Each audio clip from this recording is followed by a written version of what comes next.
Boa noite. Olá, boa noite. O presidente do Supremo, ministra Carmen Lúcia, nega recurso da defesa do deputado federal Paulo Maluf, do PP.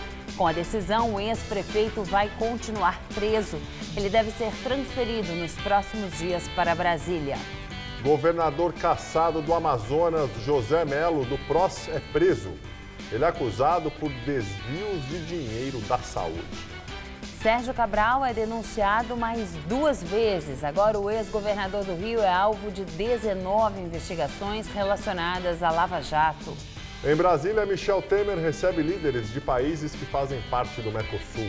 No encontro, cumprimentou o presidente da Argentina por conseguir aprovar mudanças na Previdência. IBGE revela que o Brasil não cumpre meta e o país tem quase 12 milhões de analfabetos. Você acompanha essas e outras notícias após o intervalo. Até já.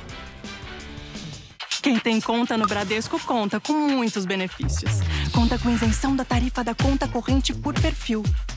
Conta com 3G grátis para qualquer transação pelo app. Acredita? Contrata crédito consignado direto pelo app e ainda concorre a 1 milhão em prêmios. E tem mais, conta com desconto no cinema, no refri e até na pipoca. Demais, né? Ó, vai começar. Quem tem conta no Bradesco conta com muitos benefícios para seguir em frente. Bradesco, pra frente.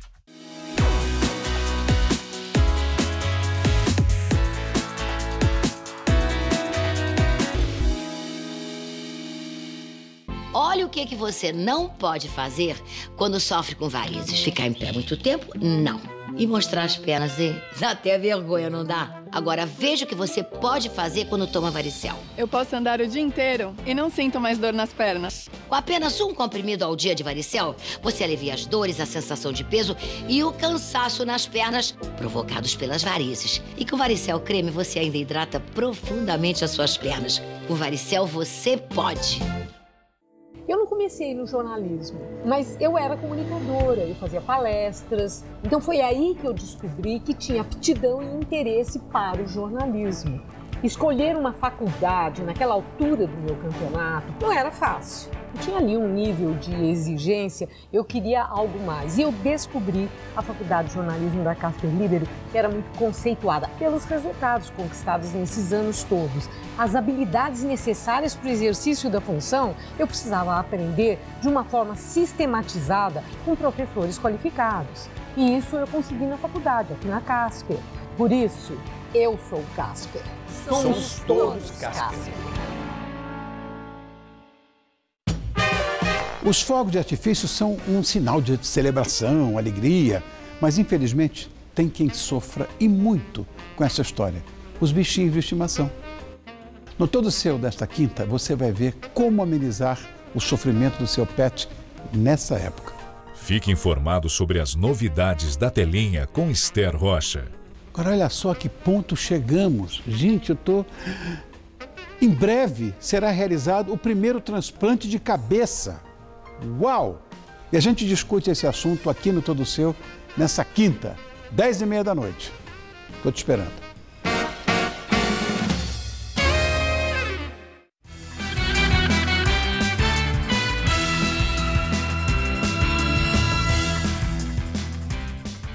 Uma mulher que aparece em imagens sendo agredida por um segurança do metrô prestou depoimento à polícia. A gravação foi feita esta semana e divulgada nas redes sociais. Aconteceu na tarde de terça-feira na estação Vila Matilde do metrô. No vídeo postado nas redes sociais dá para ver que há uma confusão e gritaria entre passageiros e um segurança do metrô que tem uma mochila nas costas. De repente, o vigia dá um tapa no rosto de uma mulher. Era Juliana a pessoa que foi agredida. Hoje, ela e a companheira prestaram depoimento na delegacia do Metropolitano, que fica na Barra Funda. Elas contam que trabalham como ambulantes, mas que no dia estavam sem mercadoria. Marta diz que estava sentada no chão do vagão, separando papéis, quando o segurança entrou. Estou terminando de arrumar a minha carteira. E ali ele queria que eu pegasse num ato. Eu falei que eu não iria pegar. Ele, bom, se você não pegar, você vai sair agora. Eu falei, bom, eu não vou pegar agora, eu vou pegar quando eu desembarcar. Nessa, chegou no Vila Matilde, a porta abriu, ele me arrastou. Juliana diz que apanhou porque tentou defender a companheira. Eu fiquei passada na hora. Você não espera, né? Você tá ali discutindo com uma pessoa, ele é enorme, ele é alto, ele é forte, né? Ele veio pra cima sem pudor nenhum. Diego também prestou depoimento. Ele diz que foi ameaçado pelo segurança e que se aproximou da confusão porque também é ambulante no metrô e conhece as duas. Falou que tudo vai ser resolvido do lado de fora, que isso não acaba aqui e que eu sou um cara folgado, que eu tô em todas. Em nota, o metrô informou que o agente de segurança envolvido na ocorrência foi afastado das funções para a apuração, que a atuação do empregado não condiz com as diretrizes de atendimento da companhia, que repudia qualquer tipo de violência. O caso foi registrado como lesão corporal e ameaça. O segurança ainda não foi ouvido. O presidente do Supremo, ministra Carmen Lúcia, negou o recurso da defesa de Paulo Maluf do PP. Com a decisão, ele vai continuar preso. Maluf se entregou ontem em São Paulo e deve ser transferido para Brasília nos próximos dias. Paulo Maluf passou a noite numa cela no prédio da Polícia Federal em São Paulo, no mesmo andar onde estão os irmãos Joesley e Wesley Batista. Não pôde receber visitas, só os advogados. O deputado federal do PP se entregou ontem depois que o ministro Edson Fachin, do Supremo Tribunal Federal, determinou que ele comece a cumprir a pena de quase 8 anos de cadeia. Em maio, Maluf foi condenado pela Suprema Corte por usar contas no exterior para lavar o equivalente a mais de 500 milhões de reais desviados da Prefeitura de São Paulo entre 1993 e 1996, quando era prefeito. A Vara de Execuções Penais determinou que a pena seja cumprida numa ala especial num presídio do Complexo da Papuda, em Brasília. O local é uma espécie de ala VIP da Papuda, reservado aos considerados vulneráveis, policiais, políticos e idosos. É uma área com menos risco de rebelião e de briga entre os detentos. Paulo Maluf deve ocupar uma cela individual equipada com vaso sanitário. Outros setores têm apenas a latrina no chão. No mesmo bloco já estão o ex-ministro Gedel Vieira Lima, do PMDB, e o ex-senador Luiz Estevão. Ontem, ao se apresentar à sede da Polícia Federal, Maluf usava uma bengala e demonstrou muita dificuldade para caminhar. O advogado alega que ele está com câncer na próstata, sofre de problemas cardíacos, hérnia de disco e movimento limitado. A Justiça do Distrito Federal pediu uma perícia médica para comprovar o estado de saúde do ex-prefeito.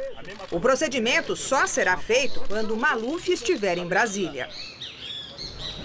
E agora à noite, o Safra National Bank de Nova York devolveu 9 milhões de dólares aos cofres da Prefeitura de São Paulo.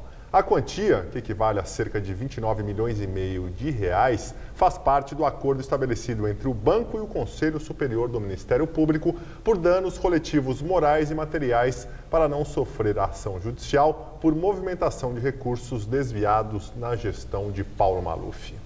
Paulo Maluf e familiares movimentaram pelo menos 344 milhões de dólares em diversos países e 100 milhões de dólares só no Safra National Bank de Nova York. Em nota, o MP afirmou que o valor pago pelo banco deverá ser usado pelo município na construção e reforma de creches. Com esse acordo, do total desviado, já foram ressarcidos 55 milhões de dólares. Ex-governador do Rio de Janeiro, Sérgio Cabral, do PMDB, denunciado mais 2 vezes. Agora, ele é alvo de 19 investigações relacionadas à Lava Jato. Na primeira denúncia, que envolve o ex-secretário da Casa Civil, Regis Fichtner, o Ministério Público Federal aponta irregularidades praticadas pelo ex-governador Cabral e Luiz Carlos Bezerra, ex-assessor do PMDBista. De acordo com os procuradores, o ex-governador sabia do recebimento de propina de Fichtner. O ex-secretário é acusado de receber R$1,5 bilhão de reais de repasses indevidos entre janeiro de 2007 e abril de 2014. Bezerra, segundo os investigadores, intermediou esses pagamentos. A outra denúncia envolve Jorge Sadala. Segundo o Ministério Público, o empresário ofereceu e prometeu vantagem indevida a Cabral e ao ex-secretário de governo Wilson Carlos para obter benefícios às suas empresas por pelo menos 7 vezes. Jorge Sadala estava no famoso jantar em Paris, que teve a participação de ex-secretários do Rio, empresários e de Sérgio Cabral, registrados em fotos com guardanapos na cabeça. A reunião ficou conhecida como a Farra dos Guardanapos. Com este novo processo, o ex-governador do Rio é alvo de 19 investigações. Na Lava Jato, Sérgio Cabral, do PMDB, já foi condenado em 4 ações penais. 3 no Rio, com o juiz Marcelo Bretas, e uma em Curitiba, com o Sérgio Moro. As penas somadas chegam a 87 anos de prisão. Cabral foi preso em novembro do ano passado. Ele é acusado pelo Ministério Público de liderar uma quadrilha que saqueou o estado do Rio. Atualmente está preso na cadeia pública em Benfica, onde também estão detidos o presidente afastado da Alerj, Jorge Pisciani, e os deputados Paulo Melo e Edson Albertassi, todos do PMDB. Agora à noite, o ex-governador do Rio de Janeiro, Antony Garotinho, do PR, deixou o complexo de Jericinó, em Bangu, onde estava preso desde novembro. O ex-ministro dos Transportes, Antônio Carlos Rodrigues, presidente do mesmo partido, também já deixou a prisão. A decisão foi anunciada ontem pelo ministro do Supremo, Gilmar Mendes, presidente do Tribunal Superior Eleitoral, que alegou não haver indicação de nenhum ato praticado por Garotinho com o intuito de colocar em risco as investigações em que é acusado de participar de um esquema que extorquia empresários para financiar campanhas eleitorais. Antônio Carlos Rodrigues também foi acusado de acobertar e participar das negociações. Os mesmos argumentos que determinaram a soltura do ex-governador foram usados para o presidente do PR. Governador cassado do Amazonas, José Melo do PROS, é preso por desvio de dinheiro da saúde. Segundo as investigações, o ex-governador recebia pagamentos periódicos de membros de organização criminosa que corromperam agentes públicos no estado. A operação que levou José Melo para a cadeia investiga fraudes em contratos de serviço na saúde pública na gestão dele à frente do governo do Amazonas. Segundo a Polícia Federal, os desvios passam dos 110 milhões de reais.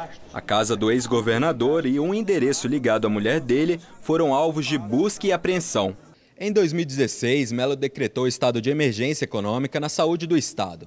Na época, chegou a criar um gabinete de crise composto pelas secretarias estaduais de saúde, Casa Civil, Fazenda e Administração e Gestão. Os titulares dessas pastas foram presos na semana passada. De acordo com a investigação, Melo usou o gabinete de crise para cobrar propina.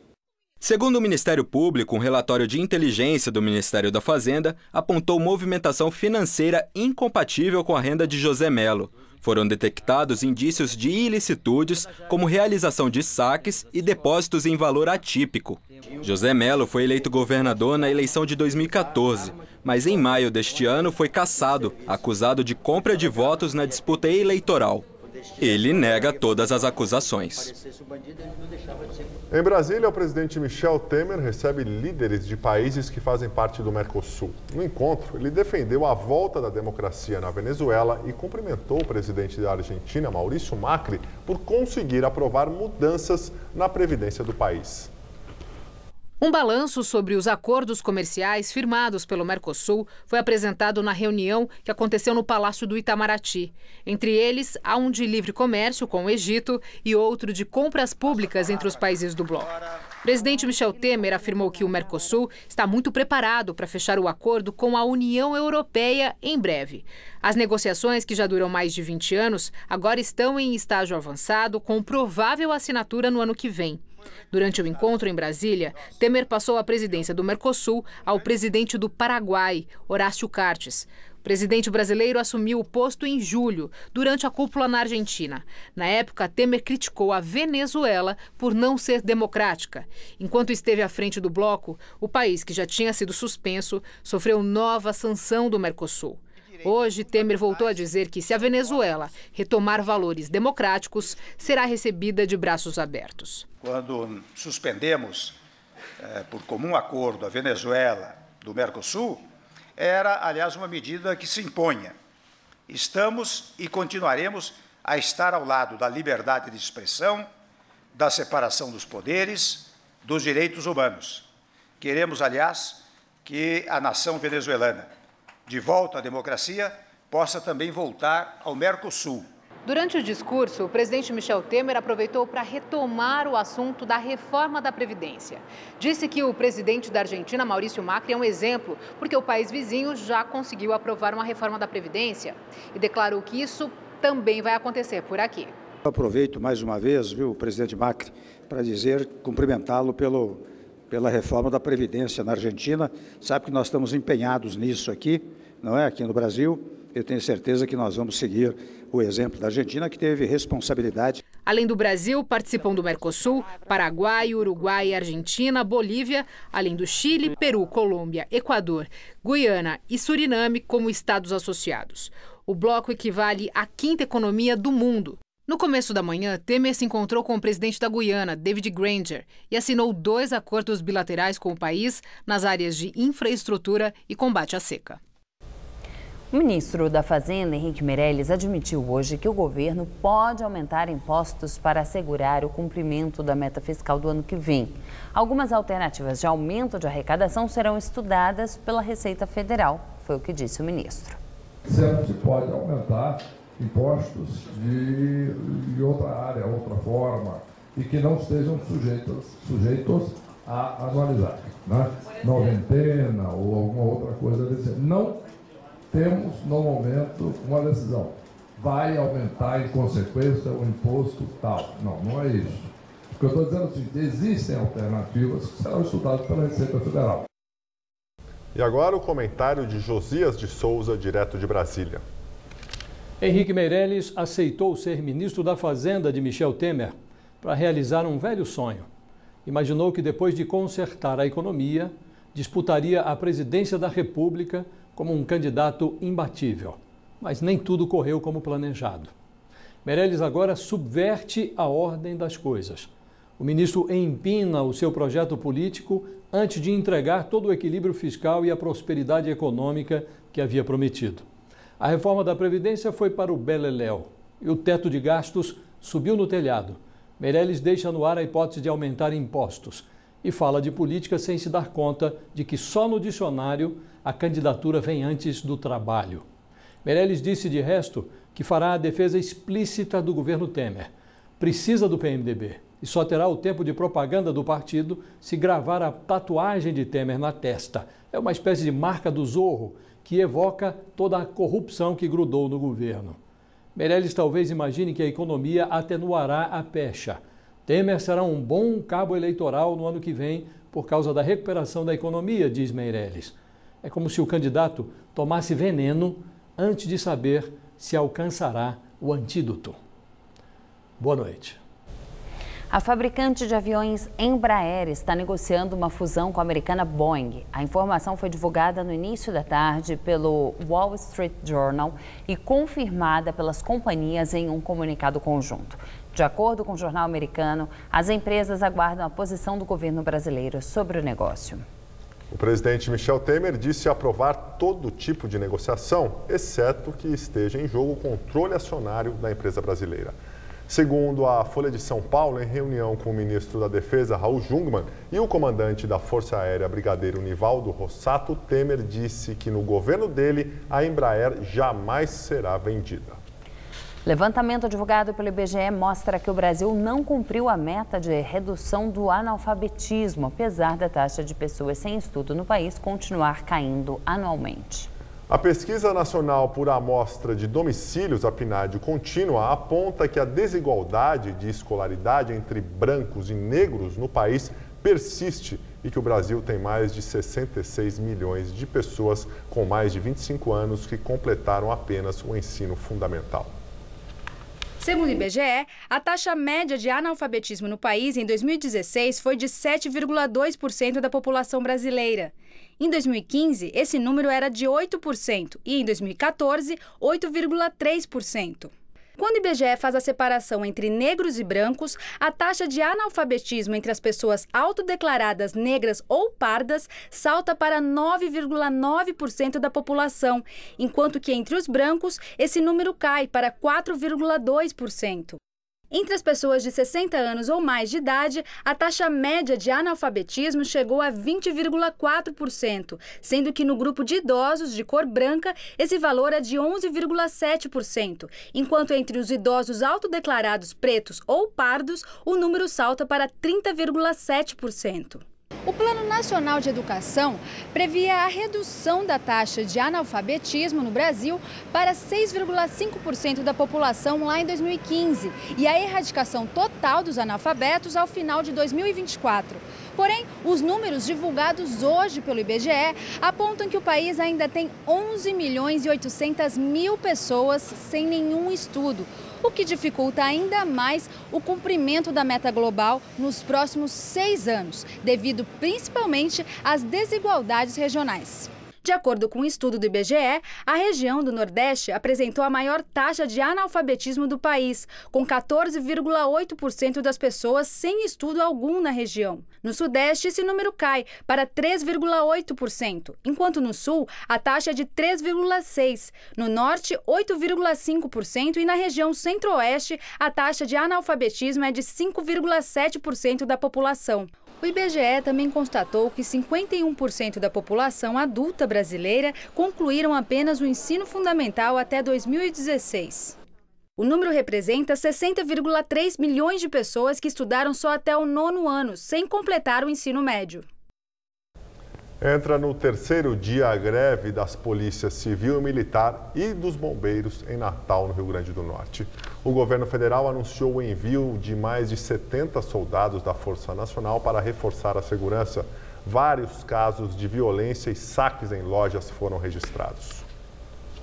Com salários atrasados há meses, os policiais que fazem patrulhamento na Grande Natal não têm saído dos quartéis. Agentes penitenciários também aderiram à greve por conta dos atrasos salariais. Os presídios estão operando com efetivo reduzido, visitas e banhos de sol estão suspensos. Os policiais civis trabalham em regime de plantão.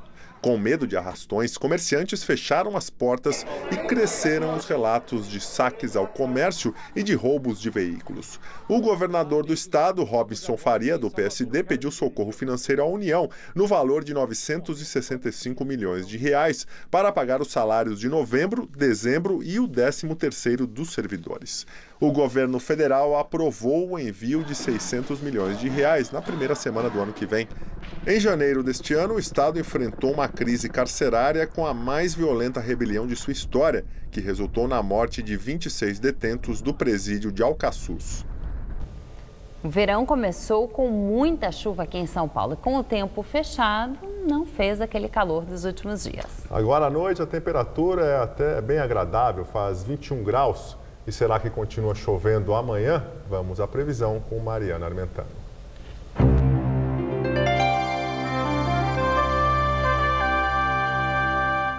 Em todo o estado, a previsão é de poucas aberturas de sol e chuvas a qualquer hora. Os maiores volumes são esperados aqui para a faixa leste, o que inclui o litoral e a capital. Olha, nessa sexta-feira teremos mínima de 18 e máxima tarde de 28 graus. Aí no sábado a máxima já volta a bater na casa dos 32 por aqui, com chuvas a partir da tarde. E no domingo, véspera de Natal, teremos muita nebulosidade, chuvas entre a tarde e a noite e temperaturas entre 20 e 31 graus aqui na Grande São Paulo. Nós ficamos por aqui. A edição de hoje pode ser vista no site do Jornal da Gazeta. Muito obrigado pela sua companhia. Tenha uma excelente noite. Até amanhã, Ju. Até amanhã, Gabriel. Uma ótima noite para você. Fique agora com o Rony Von no Todo Seu.